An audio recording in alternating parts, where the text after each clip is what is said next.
Good morning, everyone. My name is Meryl Ford. I'm currently the facilitator of the South African National Blockchain Alliance, or SANBA. I'm going to tell you a bit more about that later. I just wanted to welcome everyone. We have had an amazing response. So, it's very exciting that, everyone's really interested in finding out about this pretty cool technology that we're going to tell you a bit more about. This kind of new normal that we're in, we have facilitators from Linum Labs who are actually running the workshop, currently in Budapest, in Madrid, and in Johannesburg. So, and I think we've probably got some from Cape Town as well. So, geez, what a world we live in. So, this new normal is sometimes quite exciting, sometimes stressful, but always very interesting. So, I wanted to say thank you so much. I'm going to kind of hand you over to Veronica, who's running the whole session and the training session, and I'll speak to you a bit later. Thank you. Hi, guys. I'm very excited for this talk today. Just to get started. So today's talk is going to be about harnessing the power of blockchain tech in a government context. It's brought to you by Linum Labs, SANBA, and CSIR. So I'm from Linum Labs. There's a few of us in the chat, and I'm sure you've met some of us already in the tables. So we're very excited to do this with you today. So just a little bit more about us. So Linum Labs is a blockchain development house. It's been around since 2016. It focuses on everything blockchain and Web3 related. Linum Labs has helped companies of all shapes and sizes build blockchain startups and blockchain products, and do everything from consulting, design, development, smart contracts, and messing around with some of the cool new DeFi tools that are available. And then just a little bit about me. I'm Veronica. I've been in the blockchain space for the last 3 years now. Time really does fly.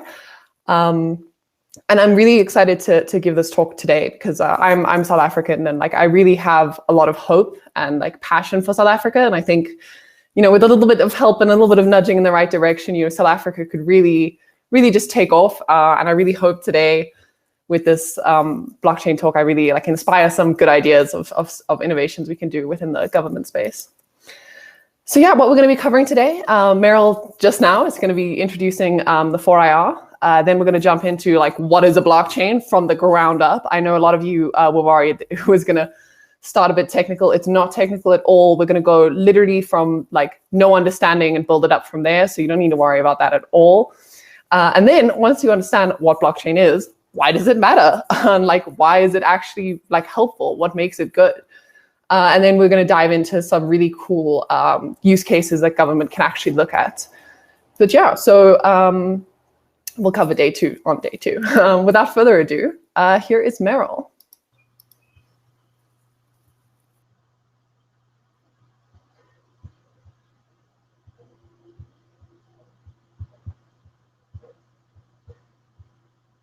Thanks, guys. Just give me a second or so. Okay, so what I thought I'd do is kind of at the start, just to give you a bit of context around blockchain and how it fits into the fourth industrial revolution, what SANBA is, what we're trying to do, and how we go forward from here. So very quickly on SANBA. So what's exciting about SANBA is it's a government-supported ecosystem for blockchain research, development, and innovation. So the idea is to look at ways in which we can catalyze the use of blockchain in the country, both in the private and public sectors. You'll see there top right-hand corner is a QR code. That's basically just a link to the SANBA website. I kind of urge everyone to register and become a SANBA member so that you can be alerted to anything that's kind of happening in the environment. And then just back to SANBA, you'll see we're an ecosystem. So each of those blocks kind of focus on the various parts of the ecosystem. We look at, how can we support policy and regulation? How can we actually get funding to startups? How can we link startups to potential funding sources, both in the private sector and in government? We look very much at skills development. So this is one of our skills development initiatives. We don't do the skills development ourselves.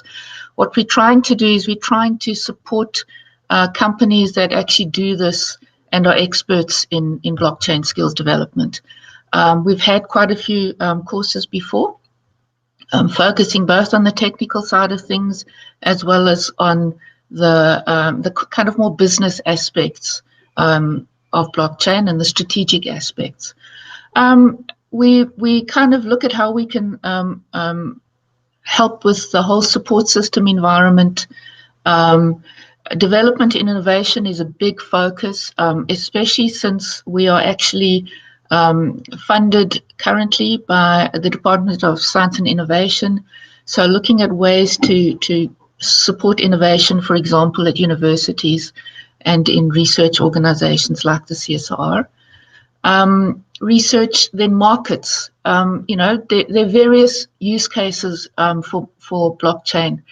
Blockchain is kind of a foundational kind of technology. So if you can imagine that, someone saying, well, how can I use the internet? The possibilities are endless. So what we're going to do is we're going to focus on kind of government service delivery today, give you guys a bit of an example of what's possible if you actually apply government to service delivery challenges in the country. So very quickly, blockchain in the context.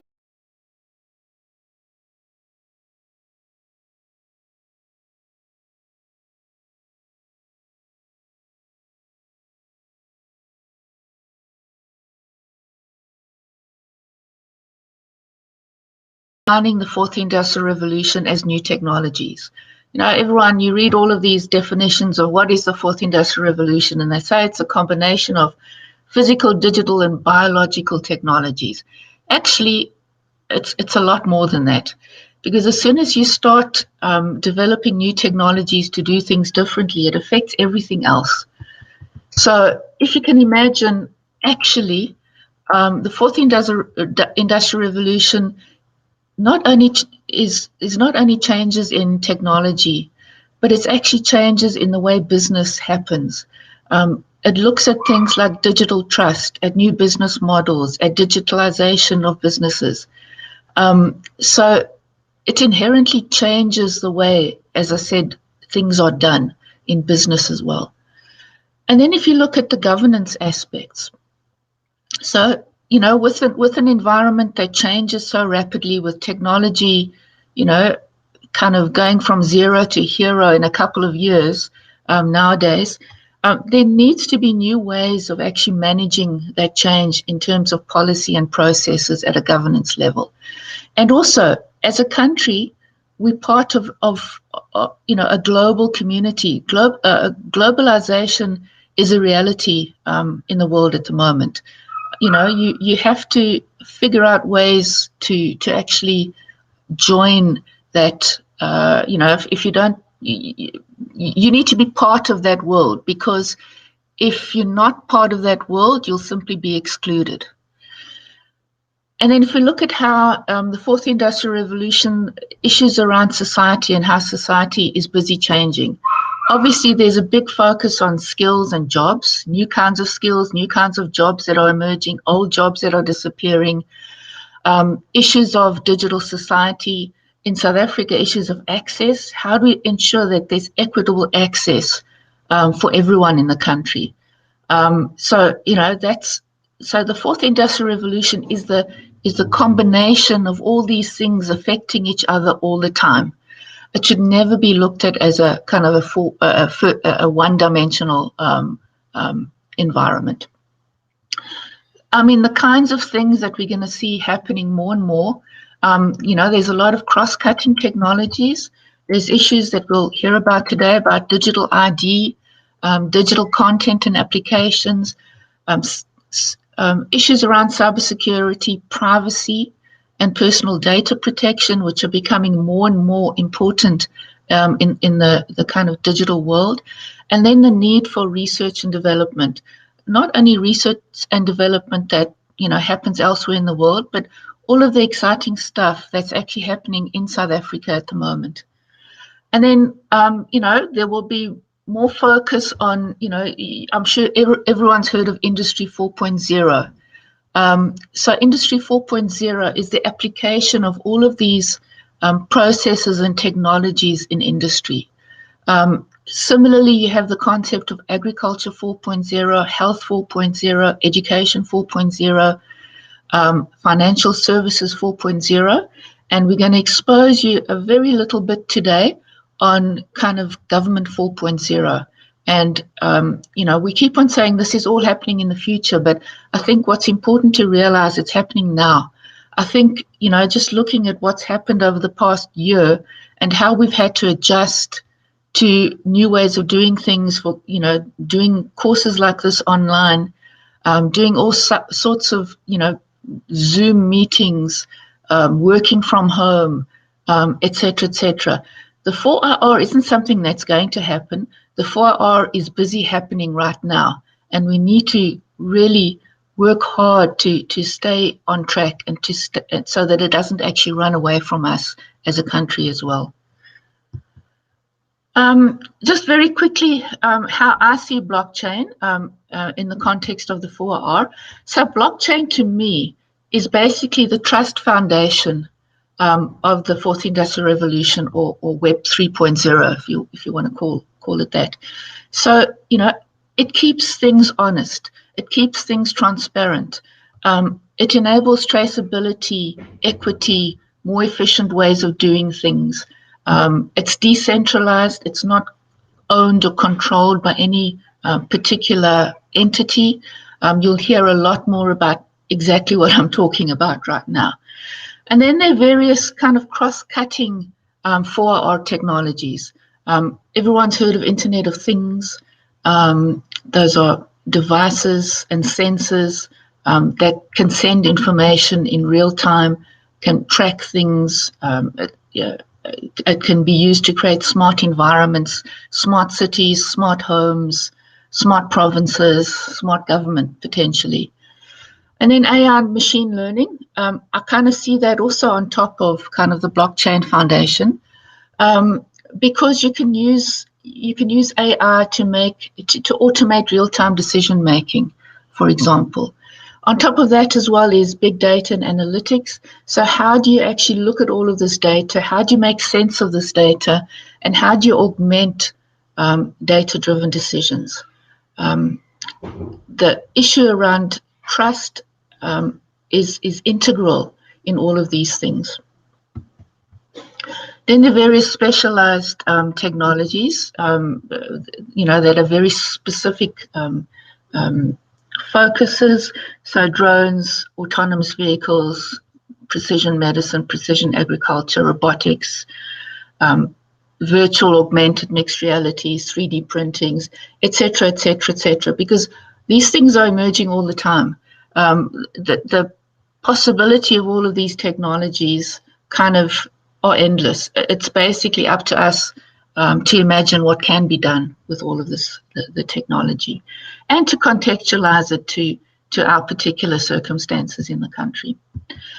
And then, as I said previously, as soon as you start having, this technology that enables new ways of doing business, new ways of doing jobs, new ways of being, you need to kind of start looking at regulation and policy, which have never had to cope with kind of the things you can now start doing with emerging technologies.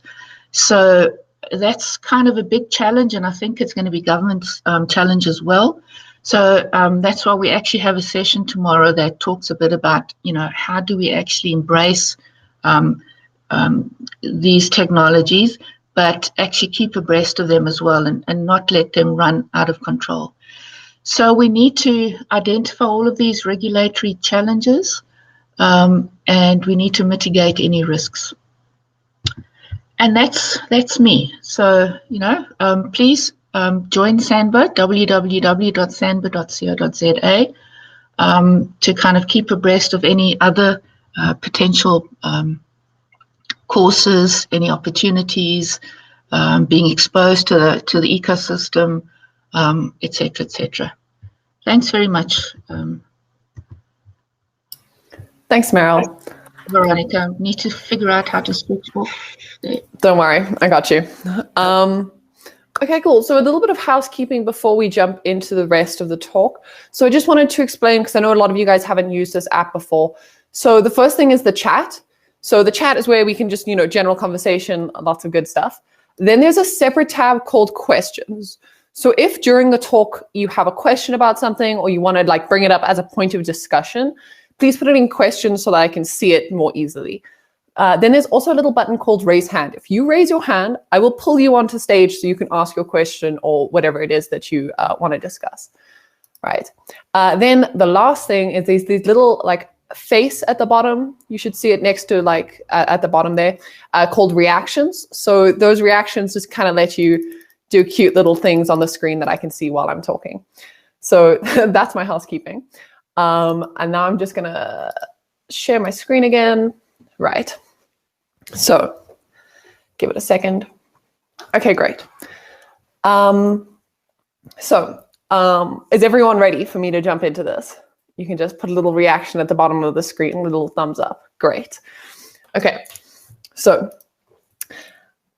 before we can really understand, what the blockchain is good at, we need to understand what problem it's solving, right? So in tech, there's this thing called the double spend problem, which is that you can't really have a real digital currency because, with digital things in general, you can just make infinite copies, right? And you can't prove which copy was the original or not.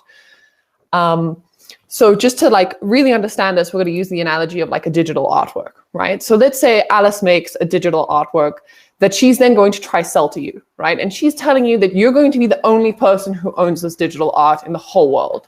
But then she sells it to someone else, right? There's no way you can prove that you have the only copy because you just don't know, right? So this is the problem that blockchain actually solves, is that it enables there to be a definite proof that Alice has already given you a copy of the artwork and she can't give it to someone else now because there's only one in existence, right? It creates digital scarcity, which is a really weird term to think about. But, scarcity in the real world is really easy because you have one thing. There's only one thing of that. You can't easily make a copy. But in the digital realm, it's so easy to make copies that it's actually a problem. So it's what blockchain enables is digital scarcity.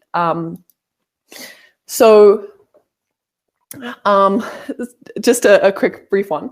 So I'm sure you guys have all heard about Bitcoin, right? So Bitcoin is a digital currency, and all it enables is you to send money and receive money, right? It's not a smart currency. It can only do one thing, and that's you have a balance, you can send to other people, you now have less of a balance, right?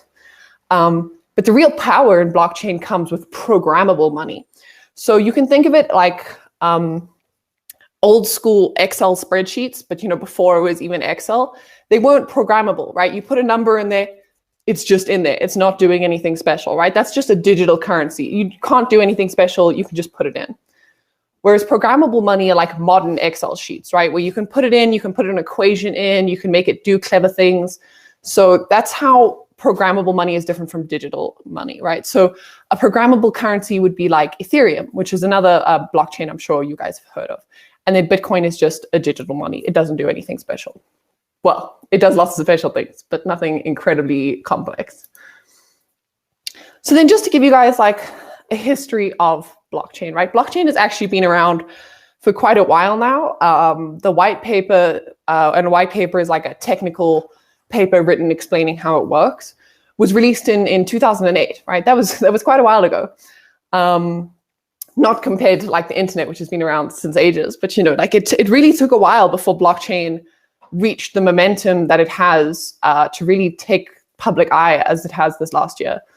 Like the term blockchain was only really used in 2011, right? Like that's crazy. It was like made up in 2008. So yeah, Ethereum only launched in 2015, which is that programmable money I was talking about. And now, there's this $40 billion locked in just Ethereum, which is an insane amount of money. Obviously, it's not huge compared to the traditional finance, how much money goes through there, but it's picking up very quickly. So now the actual fun part. How does it work, right? So the way a blockchain works is you can think of it as a ledger. So like a spreadsheet, right? That's got balances and stuff. And if you want to change your balance, say you want to send someone money, you need to, you need to say, hey, I want to change it. I want to change this record. And then what happens is the blockchain is stored on lots of people's computers all over the world. So if you want to change your balance, they need to verify that you in fact had a balance in the first place, right? You can't send someone $100 if you don't have $100.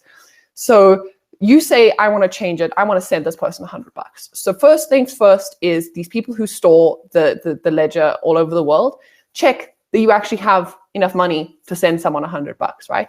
Then once it's been verified, all the locations will update their records with your new balance, right? So you're down $100 and your friend is up $100 now, right? So really, a blockchain is a distributed ledger. That is the key of it. It is just a ledger that we have all agreed on how we're going to change it and the process in which we're going to use to change it, right?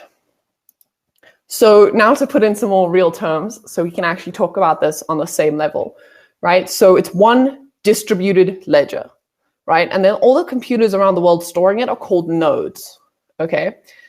So when you want to change something, it's called a transaction, right? So I want to submit a transaction that changes my balance. Then what's going to happen is miners, which are a special type of node, right? They're a node who mines new blocks, right? So the miners will actually verify that your transaction is real, that you actually do have the balance that you say you do, right? And then the miners will then verify your transaction, right? And once it's actually been verified, the way it gets itself, your transaction gets into the ledger is through a block. So the reason we use blocks is because all of these computers are all over the world, right? They have maybe different internet connection speeds, latencies, all this kind of stuff. So in order for these all to be able to update at the exact same time all around the world, we need to put all these changes into a block so that there's only one change every 15 seconds is the current time on Ethereum, right? So all the changes go into one block, and then this one block has a whole bunch of changes in, and then it updates the ledger with all of those changes at once, right? And this happens every 15 seconds. So all the transactions get changed every 15 seconds. And this allows us to run really robust infrastructure, right? Like blockchains have no downtime, right? And like, if you just think about that for a second, that's incredible. Like no service anywhere boasts 100% uptime other than blockchain, and that's a really powerful like thing, like if you run a government on the blockchain, it'll never go down because that's just how blockchains work. Right, so just to go over it again, because it really is important that we can talk about, so when I say, a distributed ledger or a transaction, you guys know what I'm talking about. So a distributed ledger, again, that's all the records. That's your spreadsheet with everyone's balances in it, right? And a transaction is you saying you want something to be changed. A block is just a collection of verified transactions. Nodes are just people who are storing the blockchain somewhere. And a miner is a type of node who makes new blocks, right? So I know that it's a decent amount of new terms, but I promise they do kind of make sense as you go. So right now we have this transaction, okay? And now how can I prove that you actually wanted to send your friend $100, right? Because I could just submit a transaction saying you want to send me $100, and that wouldn't be right, right? So how do we actually manage that? So how we manage that is through a wallet. So I'm not going to get into the math or the technicals of it because it's quite complicated, but a wallet in essence, you can kind of think of as like a bank account, right? It has a public account number, which is called a public address, right? And this is, if you wanted someone to send you money, this is the number you would send them, right? Is your account number, right? Like this is the location that the money is being stored at, so it's like a public address. It's like a home address, like here is your wallet. Then you have a private key, right? So a private key you could think of as like a PIN. It's like a proof that you actually wanted this to happen. So right, so now I want you to send me $100. So I submit a transaction saying you want me to send $100, but I don't have your private key. So I can't sign that transaction because the miners are going to reject it because they're going to be like, right, you don't have permission to actually do this. So yeah, someone just asked in the chat, what is the difference between Ethereum and Bitcoin? So I'm just going to go back here quickly and just make sure I covered it nicely. So the difference between Ethereum and Bitcoin is that Bitcoin is just a spreadsheet. There is no clever Excel, nothing. It's just a table with balances in it, right? So you can send people money and you can receive money. That's it. Whereas Ethereum is like a smart spreadsheet, right? Where you can actually have blocks that are doing complicated equations and working things out and running applications in those little each sheet, right? So, Bitcoin, simple, just balances. Ethereum is programmable. You can make applications that actually run on the Ethereum blockchain rather than just balance changes, which we will get to just now. Sorry, so Zubara, did that answer your question? Let's put a little thumbs up, hopefully. Okay, so a wallet is pretty much how we actually verify that you, the owner of this public address, wanted this transaction. And the way that the signing works is a very clever mathematical function, which means that if you've signed a transaction with your private key, I can verify that it was you with your public key. But if you sign something with your public key, I can't verify it with your private key. So it's called homomorphic key encryption, but we're not going to get into it. But just know that a wallet, when you sign something, it can prove that you are the one who signed it with your public-private key, right? So the wallet has two elements, public and private key. Right, so we're just going to go through an example just to make sure it's really, really understood, right? Because signing is a super important part of blockchain, right? Like this is how you prove that a person actually wanted this transaction to happen. And we'll get into the use cases like voting later, but signing is very important. So yeah, let's say you have a friend who wants to send you some Ether. So Ether is the native currency of the Ethereum blockchain, right? Like Bitcoin's currency is Bitcoin. So it's a bit confusing because it's the same name. But on Ethereum, Ethereum is the blockchain, Ether is the currency, right? So you can think of like South Africa as the country and rands as the currency, same kind of differentiation. So you send your key, you send your friend your public key, right? So this is your wallet's address. This is your bank account number, right? And then what they do is they make a transaction to send you some Ether. They need to sign the transaction with their private key, like what we were talking about, so that miners can verify the transaction is real. Because if they don't sign it, it's not a real transaction. It has to be signed. So then the transaction is verified using your friend's public key, right? Because we talk about how they're mathematically like linked. And then once that transaction is verified and mined and put in a block and mined, then you receive the money, right? So it's not a complicated process. And then just as we were talking about programmable versus non-programmable currencies, right? If this was just Bitcoin, this transaction can only ever be sent changing your balance. But on Ethereum, this could be like doing more complicated things, like interacting with an app or something that runs on the blockchain. Cool. So then one more thing before we get into the exciting use cases is the different types of blockchains available. So public blockchains like Ethereum or Bitcoin, right, are completely transparent. Anyone can see every transaction since the beginning of the Bitcoin, right? There's incentivized participation. So miners actually get paid to mine blocks, right? They are incentivized to participate in the network. You don't need, like, it's permissionless, right? So what that means is you don't need permission to participate in the network. You don't need permission to make a wallet. You don't need permission to make a transaction. You don't need permission to interact at all, right? You can just go, right? Think of this as like a public park. There's nothing can really stop you. Like you can just go. Then we get private blockchains, right? So these are completely opaque. So examples of a private blockchain would be like Quora, So not to just throw words at you, but so a private blockchain means that you on the outside cannot see what the transactions. You can't check the transactions going backwards. You can't see the transactions going forward, right? The participation is incentivized outside of the blockchain. Often there's not like the people who are in the private blockchains are in the private blockchains for their own reasons. They don't need to be incentivized to participate. They are already incentivized from other ways, right? But there's no incentivization on the blockchain. Then just to, I'm sure you guys all know what KYC means, but just to make sure. So KYC is a regulation compliance thing. So it's called Know Your Customer. So it means that you have to do verification, right? Like you need to check their ID number and who they are, and like, you know, are they not on like most wanted list and that kind of stuff. So, you know, it's like, it's just checking who the person is, right? So on private blockchains, there is KYC and they can reject you, right? Like if you're not a part of this conglomerate between these two companies, they're not going to let you into their private blockchain, right? So it's permissioned, as in you need permission to access the blockchain.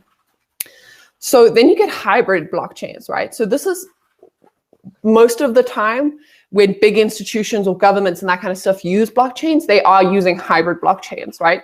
Because, for example, if you put someone's ID on the blockchain, you don't want that to be publicly accessible, you know, but you might want their transactions to be publicly accessible so you can see, oh, you know, this, like for tax reasons, you know, like this person spent this much money this year, right? So consortiums or hybrid blockchains, they're kind of a mash of public and private, right? So you still need KYC to get in. They still need to check who you are, but often they check who you are and then let you in irrespective because they just need to know who you are on the blockchain. And oftentimes they can be kind of incentivized. So there might be someone who is actually incentivizing usage of the blockchain and incentivizing people to mine on it and stuff, but it really depends on how it's built. Sure. So the difference between a cryptocurrency, someone in the chat asked, can you differentiate between cryptocurrencies and blockchains? Just one more time. Okay. So like how I said earlier, that it's like the difference between South Africa and the Rand, right? So it's like, right. So Meryl earlier made the comparison that blockchain is kind of like the internet, right? So if you were to think about blockchain as the internet, the cryptocurrencies would kind of be like a use of the blockchain on top of it. They're not really, they're quite integral. You know that you need a blockchain. If you're going to have a public blockchain, you need a cryptocurrency in order to do incentivized participation, right? Because you have to pay the miners in something. So the difference really is that the blockchain is like the base. It is actually what things are being built on. It is the internet of it. And cryptocurrencies are more like an application of it. They're not necessarily integral to the blockchain. You don't need a cryptocurrency if you're doing private or hybrid consortiums. I mean, a cryptocurrency if you're using hybrid or private consortiums. But if it's public, it needs a currency, but they're separate things, right? So the blockchain is more like the base layer, and then the cryptocurrency is like a thing built on top of it, right? I hope that makes sense. Oh, I can even move it to answered. Lovely. We will be talking about, someone asked about voting. We will be talking about voting government use cases later. There are actually countries that do use blockchain for voting, so we will be going over them. There are also countries that have been looking at experiments to use cryptocurrencies as their like main currency, you know, like replacing the Rand with a cryptocurrency equivalent, which we will also be talking about. Those are a little bit different from cryptocurrencies though. So cool. Now that we understand like what is a blockchain and like how it works, right? Why does it matter? Why is everyone so excited about blockchain? You know, so we're actually going to get into that now. So blockchains are not good at everything. You know, like all new technologies, they're really often misunderstood, and often their biggest advocates who are non-technical don't fully understand what they're actually like advocating for. So, you know, blockchains can't fix everything, but what they can fix and what they are extremely good at are the following three use cases, right? Which is trustless, transparent, and tamper-proof. Lots of T's. So we will go over each of these in a bit of detail, but just to give you like a basic overview, right? So a trustless system is where you don't need to trust the other person.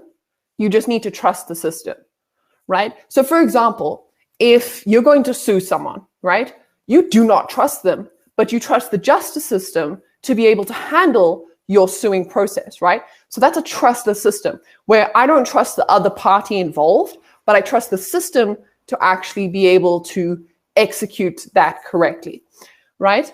Then we have transparency. Again, I will be going over these in a bit more detail. So if you don't get it this time, don't worry, there's a second time. So then we have transparency, right? So I think transparency is pretty self-explanatory. It's transparent. You can see what's going on. And the nice thing about blockchains is, you know how we were talking about all those transactions gets grouped into blocks, right? So that means if you take all the blocks of the blockchain, you could work out how it looked at every single block. Like what were the changes? What happened, right? Imagine this in like an auditing system where you can see every single change for the last 10 years. You know, it's super easy to access. It's very simple to like actually go and comb through the blocks and get all this information, right? It's very transparent. You can see what's going on.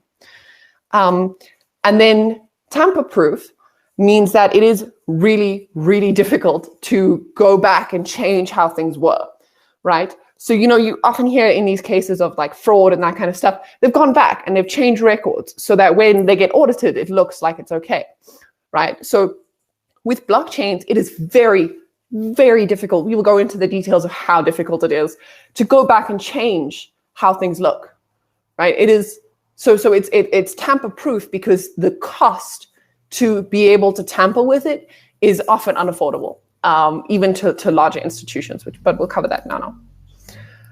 Right. So trustlessness. What are the benefits? So in a trustless system, you don't eliminate the need for trust entirely, right? Like if we go back to our court case situation, you still need to trust the system, right? And if you don't trust the system, then it's not trustless, there's just no trust, right? That's a different system. So it doesn't eliminate trust entirely, but what it does is it distributes the power and it distributes the trust. So you don't need to trust everyone in the system, you just need to trust the system, right? So it's quite powerful in that way. And then smart contract. So a smart contract, you know how we were talking about Ethereum, programmable money versus digital money. So a smart contract is the programmable money, right? So, and the reason it's called a contract is because it's like binding, right? Because it's on the blockchain, you can't change it, it's tamper-proof. You submit this contract, and now if you interact with this contract, you're agreeing to its terms. It's not obviously a legally binding term of any kind, but in terms of the blockchain, it's as binding as it can get, right? So smart contracts are the way you actually make programmable stuff, right? Like this is how you make applications on the blockchain, is through these smart contracts. So for example, with a smart contract, if you wanted to say do an escrow, right? I want to sell you a piece of art, it's worth a lot of money, and I want to make sure you're going to pay me before I give it to you, and you want to make sure I'm going to give it to you when you pay me. So what we could do is set up an escrow, which is on a smart contract, right? Running on the Ethereum blockchain. And what this escrow would do is once I've given in the money, right, you give in the artwork, and then the escrow will distribute give me the artwork and you the money, right? So it's a way of reducing the amount of trust you need in the other party. Yeah.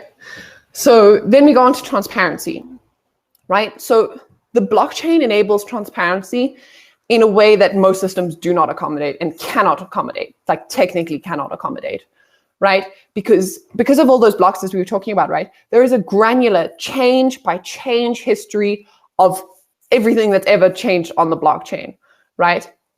This, however, can come with some privacy concerns, right? Like imagine if the Rand was on a blockchain and now I can go see every single transaction you've ever made since you opened a bank account, you know, like when you were 15.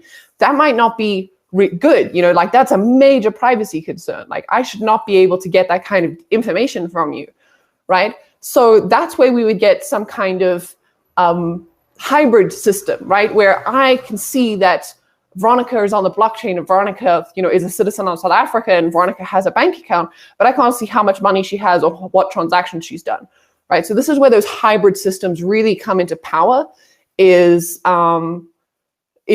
with those hybrid systems. So someone just asked, if you track every change, doesn't the blockchain increase in size over time? Yes, it does. I think the Ethereum blockchain now is like a couple hundred gigabytes. I think it's like 200 or something. Oh, I wish William was here. He would tell us. He's from Linum Labs. But yes, so it does increase in size. But remember, like, because it's just code, right? It's not as big as, say, storing video files, right? So those changes that we make, while they do eventually add up, the actual changes themselves are really small in terms of storage size. So it builds up quite slowly. It's not a major thing. And with like current storage capacities and that kind of stuff, a couple hundred gigs is nothing. You know, like I think YouTube creates a couple petabytes every hour or something stupid like that. So, you know, blockchain is not, storage is a concern, but it's not like a major concern. It's really like they're not that big. But yeah, so as I was saying, so there's some clever solutions that allow for privacy on the blockchain. A lot of them are very technical and very math involved, but just kind of give you the high level overview, like, you know, understanding the concept rather than the technology. So you can hide the address of users and transactions, right? So imagine I send Meryl $100, but I can hide that I'm the one who sent it and that Meryl's the one who received it. So we can just see that $100 was sent, but we don't know who it was from or who it was to. Right, so that's one way we can preserve the privacy. Another is with a hybrid system, right, only making some transactions public. So for example, right, if we wanted to do some kind of government accountability blockchain, right, what we would do is we would make all government spending public transactions. So anyone can search and see what's happening. But, you know, when you as a government employee get paid, that's private now because that's your private salary. So it should not be a part of the public government spending, right? So those kind of hybrid systems allow you to decide what should be public and what shouldn't, and then actually execute on that as it is. Sorry, a little bit out of breath. So then the third major benefit of blockchains is they're tamper-proof, right? So every different kind of blockchain has its own mechanism for ensuring it's tamper-proof. And different blockchains have different costs associated with being tamper-proof. But so, for example, right, if you wanted to hack Bitcoin, so this isn't really even a hack. So you know how we were talking about the double spend problem? So if you wanted to double spend on Bitcoin, right, you would need to spend about $716,000 US, right? And that would give you a double spend ability for an hour, 1 hour, right? So that's 10 million and 5. That'd be 10.5 million Rand for 1 hour, right? And that's only to double spend now. That is not to go back and change transactions in the past, right? That's just the cost for 1 hour. As you go back, it gets exponentially more expensive because what you need to do is you need to pretty much have more compute power than all of those nodes and miners who are working on the system, right? So it becomes exponentially more expensive to do this. The other way that there's some systems do tamper-proof, right? So Bitcoin is proof of work, which is why everyone complains about how much electricity Bitcoin uses. It's because it's proof of work. So people have to be running like mining rigs that have graphics cards in them and like really hectic computing power, and those chow electricity, which is actually where a lot of this cost comes from, right? Is actually buying the equipment and setting it up, and then the electricity would require to actually run that equipment for the hour. It's very expensive. But another method is proof of stake. So what this means is instead of using computing power to prove that I have mined this block legally, I put up money and I say, here, like give the system my $100, right? And if I verify a block, like we were talking about verifying blocks, right? If I verify a block with an incorrect transaction or a double spend or someone's signature is wrong or anything like that, right? They can take my $100, whoop, and it's gone, right? So if you wanted to attack a system like this, you're going to have to buy 51% of all the circulating money of this blockchain in order to do that, right? And of course, because it's a free market, the more you buy, the more the price goes up. So it just becomes exponentially more expensive to actually try and do this attack. Okay, so someone asks if you are able to get the wallet of someone, then you use it to like impersonate that person. So a short answer, yes, you can. But a longer answer is that it depends on the kind of wallet and how it's set up, right? So in, say, Ethereum, right? If someone gets my private key, right, the bank PIN we were talking about, right, they could then sign transactions for me. They could steal all my money, and there's nothing I can really do because there is no central government on Ethereum, right? So there's no one who can be like, okay, undo that transaction. It was wrong. It just won't happen. That signature is my ultimate sign-off, right? But if you were to say do it in a government system, you would need to have facilities that, someone's ID got stolen, we need to block all their transactions until they get it sorted. So again, it depends on the actual blockchain and how the system's set up. But in fully permissionless systems, if someone steals your wallet, that's it. You've lost that money. But in consortiums or private blockchains or government-run blockchains, you need to be able to say, like, they've lost their wallet, stop their transactions, give them a new wallet, make their old wallet invalid. So yeah, that yes, someone can impersonate you. But yeah, your system needs to think about that, right? So permissionless ones don't care about that kind of stuff.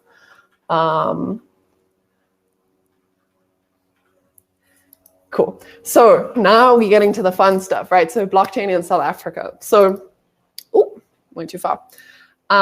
So just to start off with why blockchain has the potential to really, really disrupt a lot of industries in South Africa is because we can leapfrog.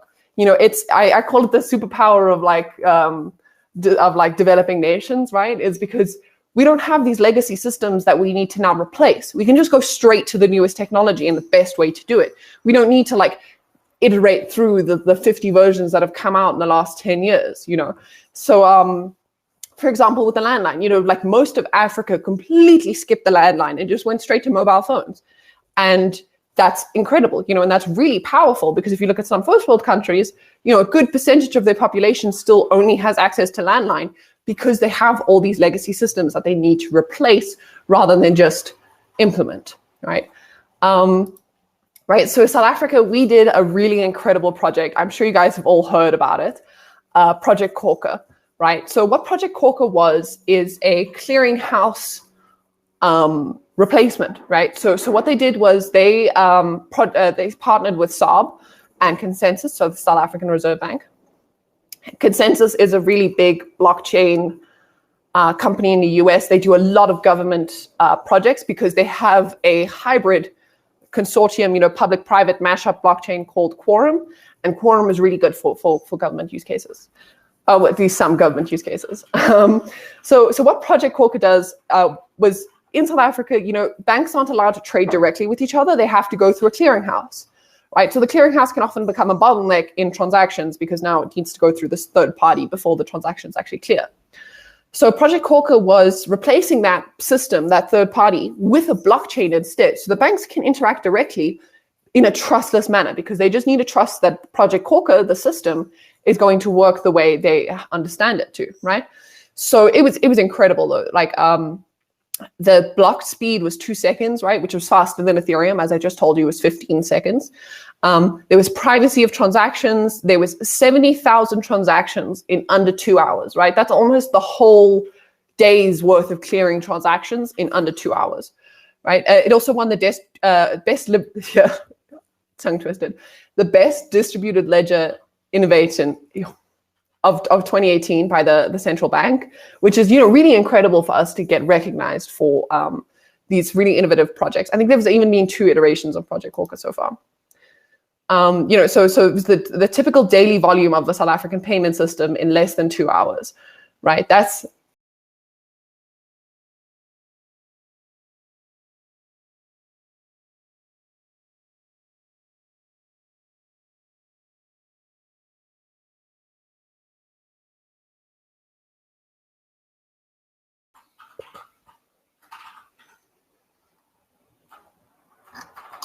okay. So these questions, just give them all a read. We're going to go through voting as a use case, digital identity as a use case now. So I will cover those questions as we go to those topics. Okay, great.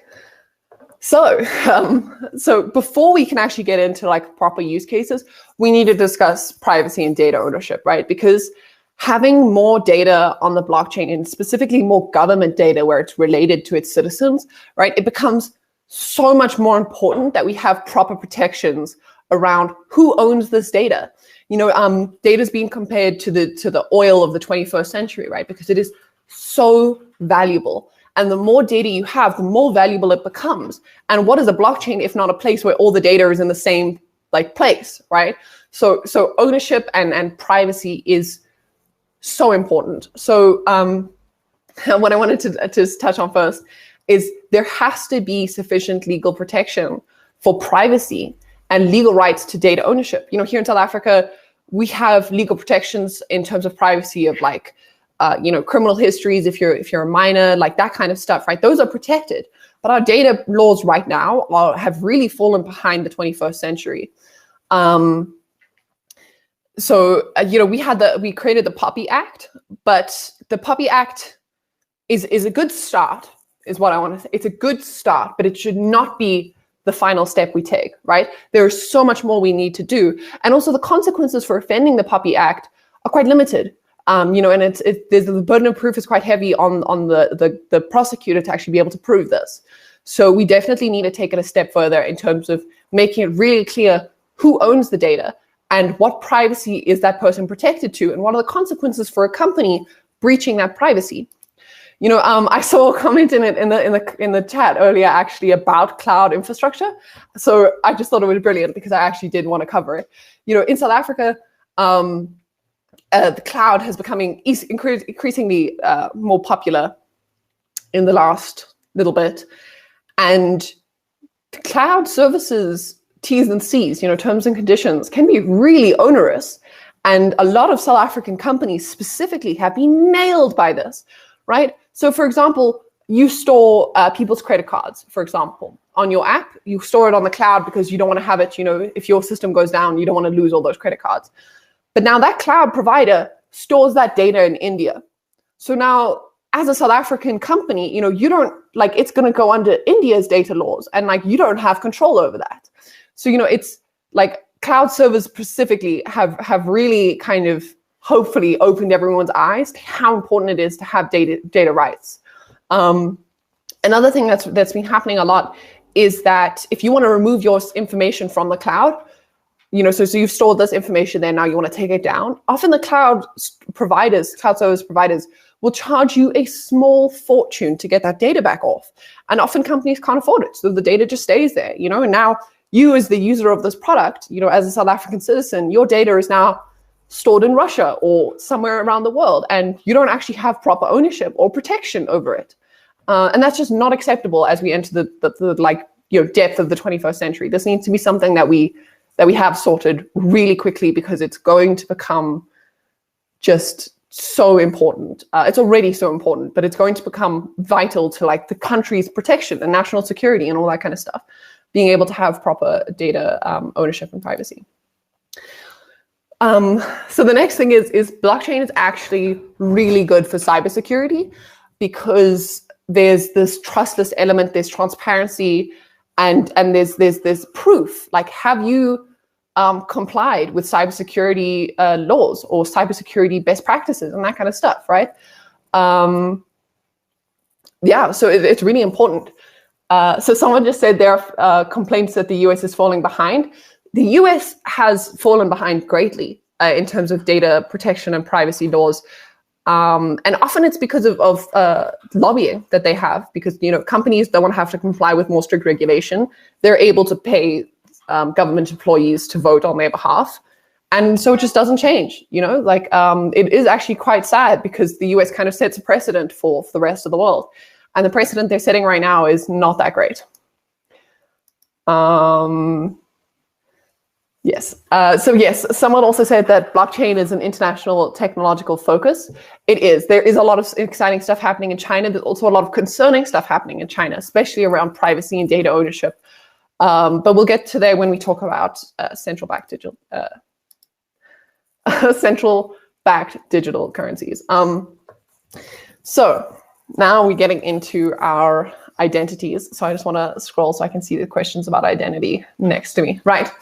So there are two main kinds of identity that we can facilitate through blockchain. There's digital identity, and then there's e-identity, which is electronic identity. And these can be a little bit confusing, so I'm just going to go off the bat and describe each of them so that you know the difference, right? So an electronic identity is linked, it would be linked to, say, like your government identity. So an electronic identity would be like my ID card, but electronic, right? So it's an electronic representation of me as the South African citizen on the blockchain. Whereas a digital identity is more like, oh, this is my digital identity on Facebook. You know, my Facebook account is a digital identity of me, right? Obviously, that's a bad example. Please don't be on Facebook. But because their privacy is worse. So there's you as an individual would have one EID that is directly tied to your like government identity. And then you could have multiple digital identities that allow you to have context separation, right? So for example, you know, people tend to be involved in multiple sectors, you know, like you are involved in taxation, education, a cell phone contract, you know, like you're in these different services, right? So you would have one EID and then one digital identity for your salary and taxes, right? Because you want those two to be together. And then you'd have a different one for your cell phone service provider for that contract. And then you'd have a different one for you know, your kids in school, and you need a digital identity so that the school can contact you and that kind of stuff, right? So does that make sense to you guys? There's two things. The one is like linked to you as a physical individual, you know, it could even be linked to your biometrics, that kind of stuff. And then the other is more like a flexible solution so you can have context separation. Lovely. Cool. So multiple governments around the world are looking at digital and electronic identity solutions.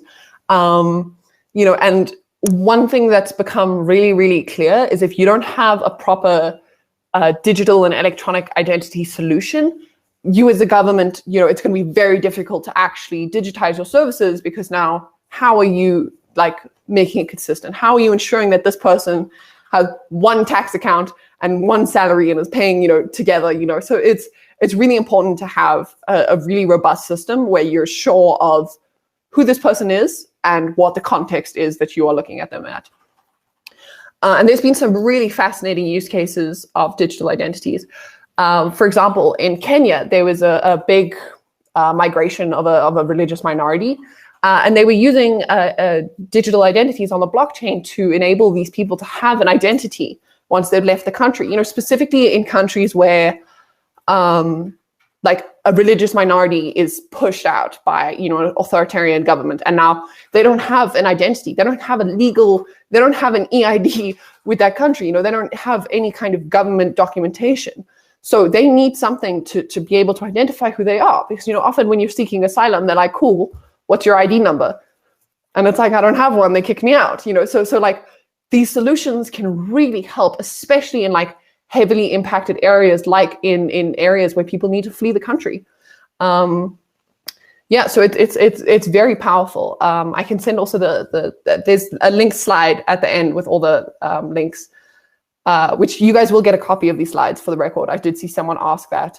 You will get a copy of these slides after when you receive the certification later. So yeah, so digital identities are super important. So now we're going to look at Estonia, which is honestly my favorite. So Estonia is a country in Europe, and they have fully adopted and just embraced the digital age. They introduced digital identities, I think in 2001. They were really ahead of the curve on this stuff.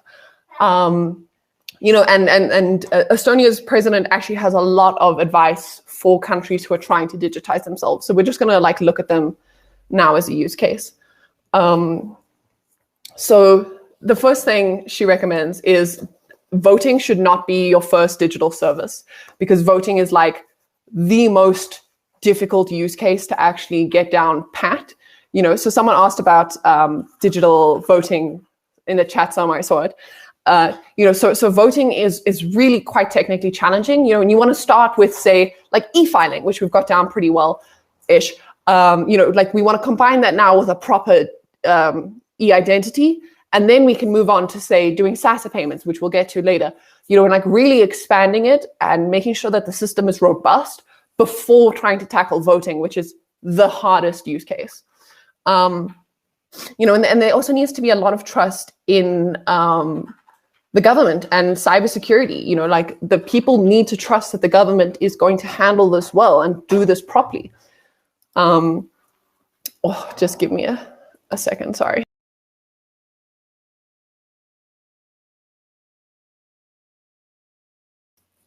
Okay, so another thing Estonia's president really emphasized is that you need to make a solution that is culturally appropriate to your country. I was watching a talk earlier, a South African guy, and he was talking about how, often applications being built in South Africa are trying to solve first world problems in a third world context. And, that's just not going to work. We need to have a solution that works in our culture, in our context, with the technology available to people. Like, for example, an app for voting, if you wanted to do one, that's on a computer is now not accessible to like, a decent chunk of the population. And that's not an okay solution. That's not an acceptable solution. Whereas 80% of South Africans have a smartphone, and I think 90% of South Africans have like any kind of phone, right? So then a voting system that uses maybe like, like a PIN, QR codes, that kind of stuff, that could work, because that's meeting our culture where it's at and working with what we have, right? It would not help us to build a solution that requires you to have a home laptop and a smartphone and, a really fast internet connection. That's just not realistic, right? So we need to think of these solutions where we are and make sure that they're realistic for us to implement with what we have, right? And then here again, don't start with internet voting. It's one of the most complicated and largest steps of a digital revolution. So this guy who the quote's from is Estonia's national digital advisor. He's a very interesting guy. Right, so sorry, one last thing in Estonia, I promise. So, Estonia's really been pushing its branding, per se, to be a digital republic, right? So they have EID cards. And these EID cards are quite revolutionary in what they can accommodate, right? So you can use it as a passport within Europe. It's your national health insurance card. It's a proof of ID for logging into bank accounts. You can use it for digital signatures, which again was why I was emphasizing signatures earlier, because you can't do proof of ID logging into a bank account if you can't do digital signatures. You can't do a national health insurance card if you can't do digital signatures. You can't have e-prescriptions, which is a really cool use case, and we'll get into the medical use cases just now, without signatures, right? So they also have medical records associated with their EID claims, right? And this is all done through their own blockchain that they wrote. Back in 2015, I think, they were really, I cannot emphasize how much they were ahead of the curve on this. So it's really powerful to have a card that actually can accommodate this kind of stuff. And it all starts with having a proper electronic identity system, as well as privacy laws and a system that enables privacy for the individual, right? You don't want your prescriptions, like your medical prescriptions, to be publicly searchable. So like privacy and digital identity are the keys to really unlock this revolution.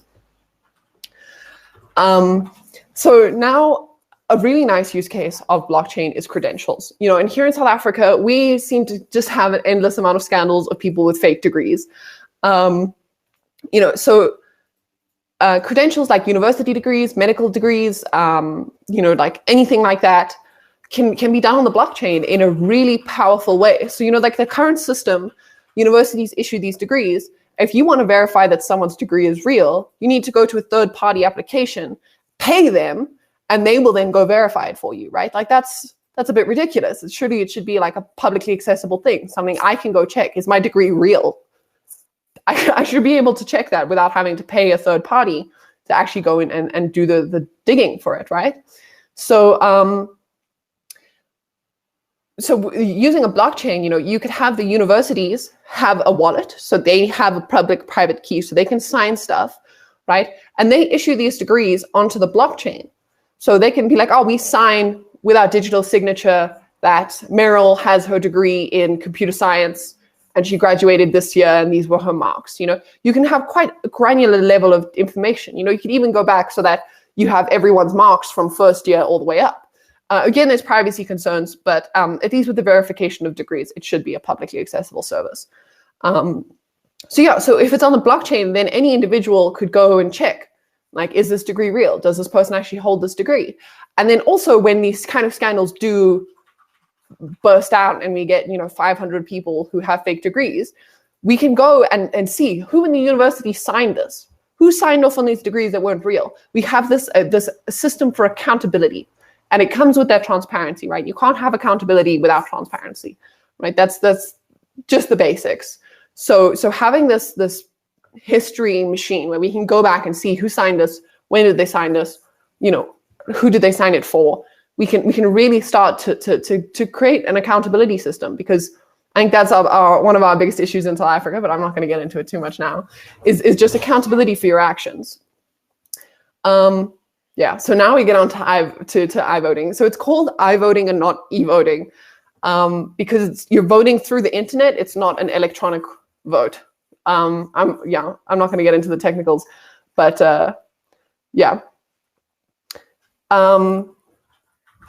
So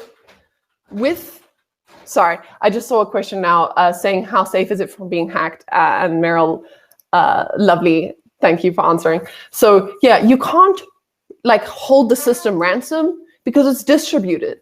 So, for example, we have quite a few incidents of ransomware in South Africa. So a hospital gets hacked and now they can't access any of their records because it's being held for ransom by the hacker, right? But, with a blockchain, it's stored everywhere. So, you can't hold it ransom because you're going to have to hold every single one of those computers that are storing it ransom. So, that's not necessarily a problem.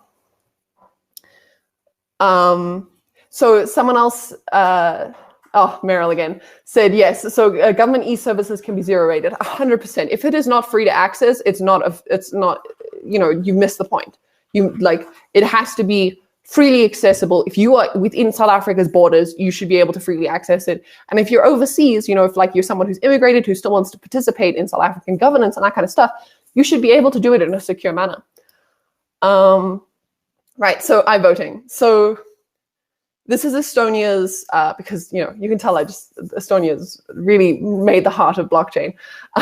So this is Estonia's e-residency kit, right? So if you are someone who has an Estonian citizenship, so you're able to vote in Estonian elections, you can receive this kit if you do not live within Estonia, so that you can vote. So you can see here that it gets plugged into the laptop. So this is how they facilitate the digital signing, right? And this is a great example of a solution that works great for Estonia, but would not work here, right? We would not be able to feasibly send everyone this little kit with a card and a USB reader for, their 60 laptops that they have at home.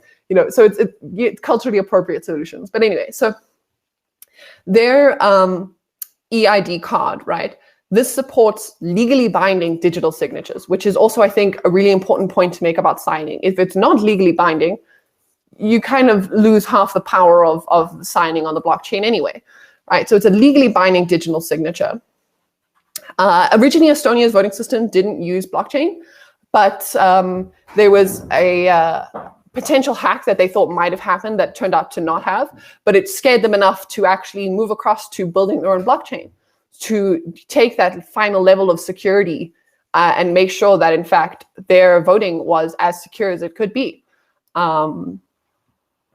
So these are all the sources. You will get a copy of this, but so these are all the links, all the interesting case studies that have been done. So I finished a little bit early, but there's plenty of time for me to go through these questions. So I'm going to just go through them. So,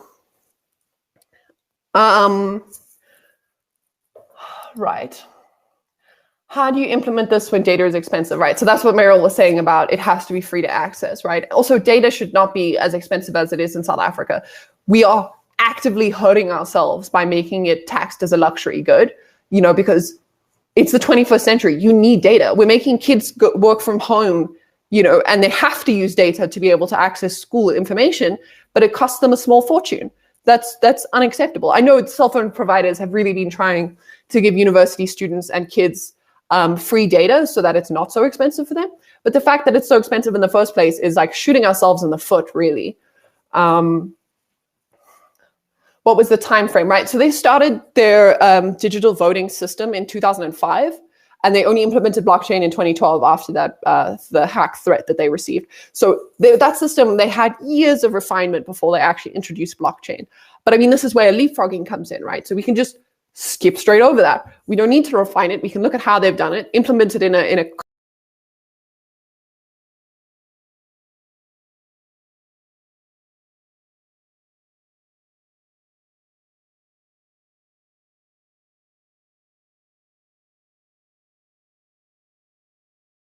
good things if we just put in the effort to start the systems. The Chinese government is working on a mobile app for digital payments that can work offline. Right, so something I wanted to mention about China is that they are actually moving their entire currency to a blockchain, right? But the way they're doing it isn't necessarily in a privacy preserving way. You know, they have root access to your bank account, and if you jaywalk, they can just take the money directly out of your account. You know, so it does come with some caveats and some considerations that you really need to think through before you just, you know, go ahead and implement it. China also, in terms of digital payments on mobile, they, you know, have had hundreds of applications that are really, I mean, WeChat never really took off here, but WeChat allows for in-app payments, and it's massive in China. The Chinese population doesn't really use cash anymore. It uses these applications. They have QR code payments everywhere. You scan the QR code, you pay. You know, whereas we only really have it in like the hippie coffee shops have that little QR code, you know, and snap scan and all that kind of stuff. Need to be kept in mind that Estonia has a population of 1.3 million. K-Town alone is 4 million. No, exactly. Like Estonia is tiny. Like it is really a small nation, you know. So that's their advantage, is that, you know, they don't need to implement a solution that can handle, what are we now, 53 million people? Probably more. You know, like it's 1.3 million people. That is really not a lot of people. So, you know, it's affordable for them to send out those little digital voting kits to everyone because it's only going to cost them, you know, 1.3 million people worth of it.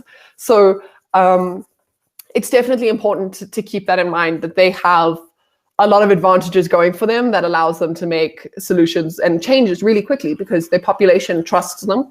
They have good systems. They have all this infrastructure they've been building for the last like 20 years, you know. So it is definitely important to keep in mind that they've had a bit of a head start. Oh, ready to check that one? What is the time frame? Oh, already went over that.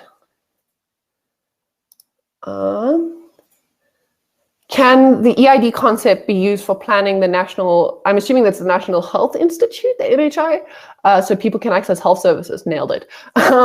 So yes, 100%. So imagine if now, you know, especially now that we have a lot of, what's the term, like televisits with doctors, you know, like you're not actually physically seeing them, you're doing a call with them on like Zoom or something because it's safer for everyone involved. So 100% an EID could help with that. Imagine if they can, as a doctor, prescribe you something against your ID. And now all you need to do is go to the pharmacy with your ID, and you don't have to try to read their terrible signature, terrible handwriting to try to figure out what they prescribed. You know, it's all digital, it's all there. Also, specifically with the older population, can be so helpful because often when they go to doctors, or if there's an emergency situation and they end up in hospital, they don't know what medication they're taking. They're just taking the pills that, you know, they've got in their little weekly plastic thing, you know, and it can be literally a life or death situation to know if they're on blood thinners, you know, and like for a hospital to be able to scan someone's ID and see what medications they're on, that is really, really powerful, you know, and that could literally save lives. Thanks, Zubari. If I change my bank account, does that actually basically just... Yes, so the question is, if you change your bank account, does that take the form of a transaction on the blockchain, right? So if we were to have a government blockchain that actually enables, so, you know, if we put the Rand on a blockchain, right? So now we're a fully digitized nation. changing your bank account would be the same as making a new wallet. It wouldn't be like a transaction, it would be creating a new wallet, right? So you could have multiple wallets on the blockchain that are each linked to a different digital identity. You know, this is my Facebook digital identity, this is my taxation digital identity, this is my, government digital identity. And then those are all linked to your e-identity. And then you can just choose to reveal whether or not you show that my Facebook identity, hey, this is I'm a legal citizen, this is me, or to keep it separate, so you can definitely have the concept of multiple wallets. Yeah. Great use case for EID is a single view of the citizen.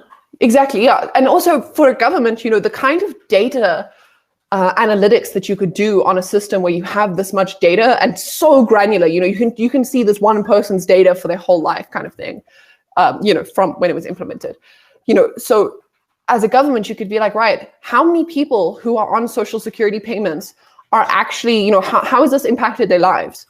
Have they done better? Have they improved their quality of living standards? Do they get sick a lot? The level of data that we could do with this is incredible. Veronica, sorry, can I respond to that as well, please?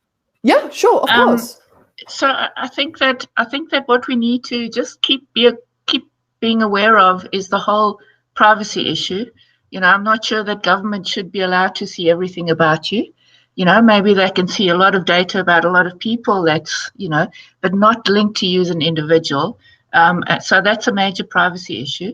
I think that what's starting to emerge very strongly now, at least in the blockchain digital identity space, is this concept of self-sovereign identity. So basically it recognizes you as the owner of all data about you.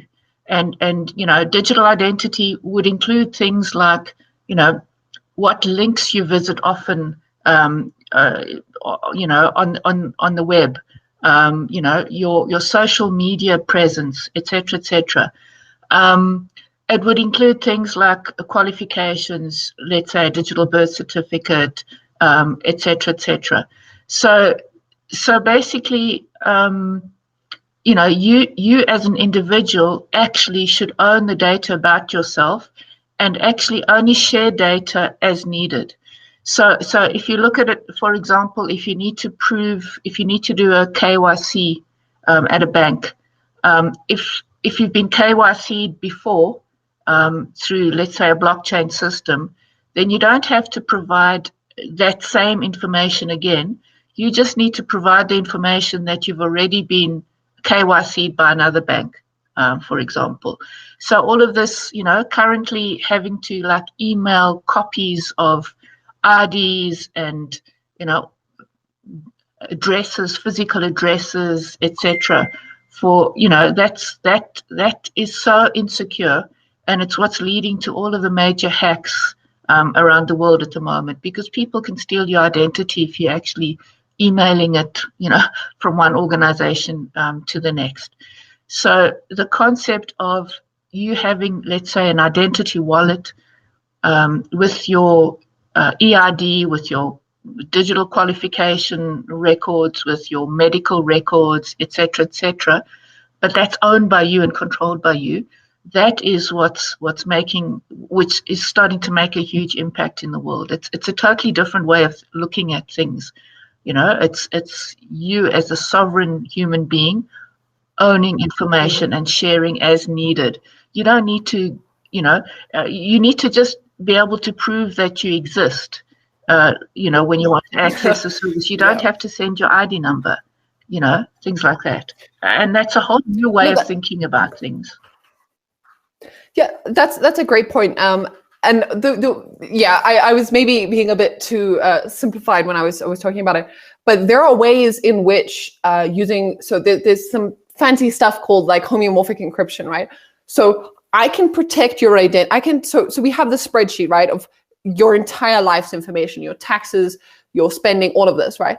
I can do a type of encryption on it where I can search over it and I can consume the data, how much money you've spent, where you've spent it, without revealing your identity. And the use cases for this right now are only really being used in the medical field, because it's really important to be able to, in medical studies, be able to get this person's entire medical history without, compromising their privacy. So this kind of encryption where you can search along it without revealing whose data it is could be really, really powerful to governments. Like, as Meryl said, government shouldn't be able to access, and see all that kind of stuff, but they should be able to take advantage of that data in order to optimize their services, right? Another thing Meryl was saying that I just wanted to touch on, right? Like with being able to verify your identity. If you're verified it once, you shouldn't have to verify it again, right? You should be able to give it to someone like, hey, I verified it for them. You can just see that I'm verified, thanks.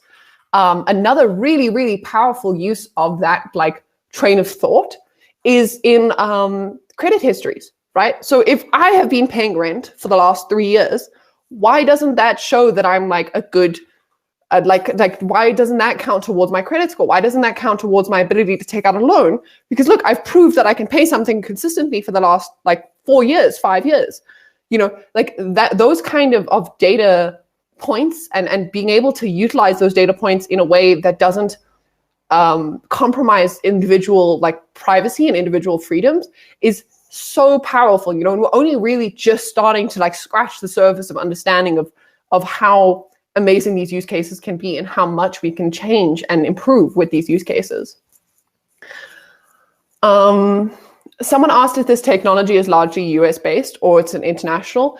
It's actually quite international. There's a lot of people in the US working on it, as with everything, there's a lot of people in the US, but it is quite international. It's not like they own the technology or anything like that, which is good to know because, as we were talking earlier, the US is maybe not setting the best precedent. Gabriel, with proper registration, voting on the blockchain is probably the most secure way to hold elections.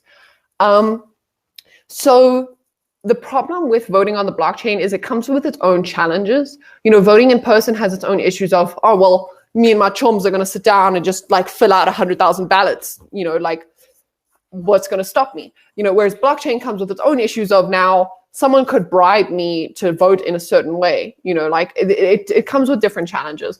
But for example, the way Estonia has done it is you can submit as many votes as you want, but only your last vote counts, right? So I could vote 100 times in this election, but only the last vote that I submit counts.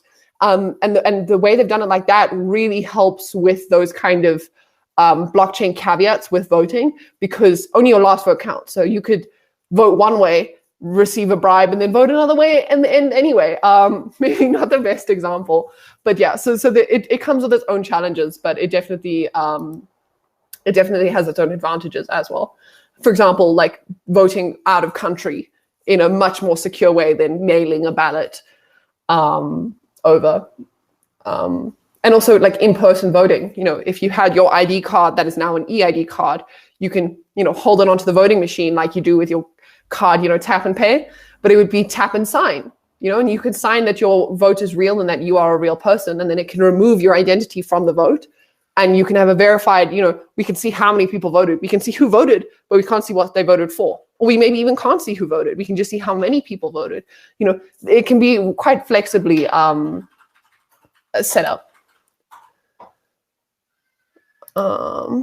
If I use Luno, is the Bitcoin or Ripple I buy in a wallet, or is it something that I need to get from a third party? So there's a little bit of a side point. But what exchanges do, like Luno or any other exchange really, is most of them are called custodial. So what that means is they own your crypto, and then they just have a little balance that shows how much of it is yours, right? So then what happens when these exchanges get hacked is that main wallet that holds everyone's money gets hacked, and then you don't have any money left in the exchange. So it's actually best practice if you're buying through an exchange to then move those funds off of the exchange onto a wallet where you actually own it. So making a wallet with, say, MetaMask or Trust Wallet or something like that. Because that way, if the exchange gets hacked, you're not in trouble. But then if you lose your wallet key or your private key, like we were talking about, your money is gone. So it's a bit of a toss-up, although Luno is pretty secure. What is happening globally to govern the exchange of data and movement of data across international boundaries? Is it time for a global citizen with a global identity to get around that? Yes. Oh my gosh. Global citizenship is something I will harp on about for hours, so I'm not going to. But globally, we need to come together as like individual countries and decide, like people are people and they own their own data. They own their own stuff. Like Meryl was saying, self-sovereign ownership of identity specifically is really important, but also of your data. And then also like agreeing on standards, like, if we send data from this country to this country, the receiving country can't go and then scrape it for everything. The US, under the guise of national security, anything that goes through a US server, so if you are on Google or Facebook or Instagram or Twitter or any company that resides in the US government can go and look at all your data. Any data that goes through the US, they can read, right? We should have standards for that. You as an individual should have the privacy that if your data goes through another country, that government is not then scraping it and taking all the information they can out of it. Like that's a bit ridiculous. So I definitely think it's time for global citizenship and a global standard for data protections and data rights. I think it's going to become increasingly important as we go forward. The open data program that was popular 5 years ago struggled with adoption because it had the ability to highlight ineffectivity and accountability. Oh my God. Aslam, do you maybe want to come to stage? I'm not really sure what this open data program is, but I would love to hear about it. If you raise your hand, I will take you onto stage. Otherwise, I will just try to open it, try to answer it without context. Oh, lovely. All right, I'm bringing you onto stage now. Hi, good morning. Can you hear me? Hi, yeah, we can hear you. Hi, yeah, so thanks for allowing the question. Of course. So I've been involved in a number of projects over the last decade now, from social media to open data portal, Shift Cloud. And I think the two items that my question tries to cover is that while we position technologies with all these amazing benefits for citizens, there is that element within government where there's a resistance because it sometimes puts government in a vulnerable position. So with open data, we're asking for open data on project spend, on AP performance plans, on things where people feel that, and I think there was a question also panel where, but doesn't it expose things? And so there's a nervousness there to be exposed through transparency and accountability. And so my follow-up point also was, and I'm all for blockchain. I know it's inevitable, the same way social media and cloud services were inevitable, but we need to almost package it in a way that government sees benefit for itself and for the citizens. Yeah, so that was my point. Thanks. Yeah. So that's a really good point. Especially in South Africa, where we have, lots of our corruption. There is going to be resistance to adopting these kind of technologies because it's exposing, the things that are going on. I mean, even if you're not necessarily doing anything illegal as a government employee, there's still this resistance of, I don't want everything I'm doing to be public. Like everyone can just see what I'm doing. That's just opening yourself up for criticism, which can be really hard to do. So I definitely think you're right about packaging it in such a way where it's good for the citizen and good for the government. But I definitely think in the beginning of adopting any new technology, there's always going to be some level of resistance, right? And specifically with blockchain, where it could really expose everything on every level, it's it's going to be met with resistance. And it might be something where when we first introduce it, it doesn't expose everything, it doesn't show which government employee did what or anything. It's just more high level, the national government sent this much money to this province, which then sent this much money to each of its areas, So it's just about, breaking that first barrier, just getting in and getting your foot in the door with this technology. So we can start with solutions that maybe are not the full, not using blockchain to its full potential, but are really just introducing the concept of it to the general public and making everyone feel more comfortable around it and more comfortable with actually using it and having this level of data around everything. I'm on a WhatsApp group with very active crypto traders. They have spoken a few times about being hacked and losing big sums of their holding. So with crypto hacks, most of the time it's on a permissionless blockchain, right? So anyone can use it, anyone can do anything, as long as they are abiding by the smart contract code. So oftentimes with these hacks, it's actually an issue in the code. And because it's a completely permissionless blockchain, once the hack happened, there's no undo button, right? So, in a government blockchain and in a government use case, it wouldn't be a completely permissionless blockchain. There would be an ability for the government to be like, right, well, it just got hacked, we're going to undo that, and it's just not like it never happened, so and also, often, and this is not exactly what you want to hear, but a lot of the time with these kind of hacks that happen, I hate to say it, but a lot of the time it's the actual individual who's at fault. They emailed themselves their private keys and someone got access to their email and now all their money is gone. Oftentimes it's a, what do we call them? Like it's a problem between the keyboard and the chair. So yeah, sometimes the hacks really are just a hack. Can I just maybe just make a point as well? So this is all very, very new technology, and the technology back ends are really cool. They work really well. They now can be scaled. They can integrate between different blockchains, all kinds of things. However, I think it's well recognized that usability is a major problem still on blockchain. Yeah. How do you make this technology usable and accessible to everyone out there without having to understand any of the technical aspects, but still being able to safely and comfortably and easily, use whatever system they're using that's blockchain enabled. So I think that a lot of work still needs to happen there, but also we need to realize that that's an opportunity. I actually think it's an opportunity for South Africa because of our particular context.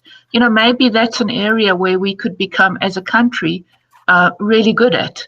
Making something that's quite complex actually usable by the man in the store, woman in the street.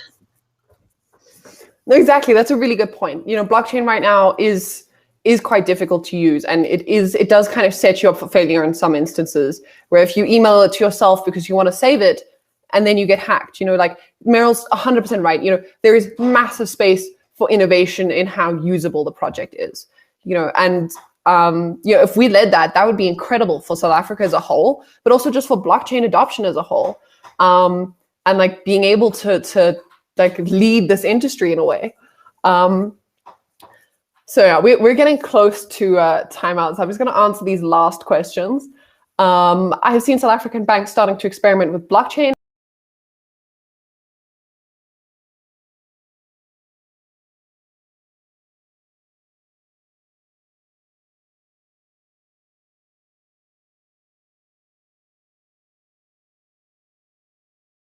Can I just maybe make a comment on that? So SANBA is working quite closely with Cardano. And what we're actually wanting to do is do a meetup with Cardano at some stage, where everyone can kind of hear exactly what Cardano is doing there. Very, very exciting stuff. Cardano is very focused on kind of the African context and the opportunities in Africa. They now have an office in Addis Ababa, so very exciting stuff. And as I said, we're working quite closely with them and kind of trying to persuade them to come set up an office here in South Africa as well. That's fascinating. I'd be really excited to join a talk about that, Meryl, in the future when you have it. Cool. So does making it private mean that someone still sees all the details somewhere? So again, this depends on how you build the system. If you build it in a way where it's private and the individuals within the system can see all the transactions, that's normally how it's done. So if you're inside the system, if you're a part of the private blockchain, you can see all the transactions. But sometimes it's not like that. Sometimes you can only see your own transactions. So it really depends on how the blockchain is built.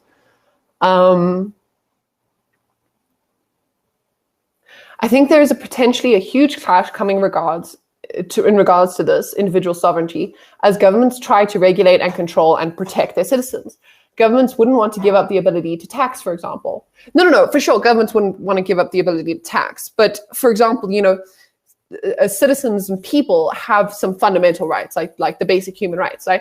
You have the right to have an identity that's recognized by a government, right? It's actually, I think, I'm pretty sure, illegal for a country to just, leave you without any kind of government recognized identity.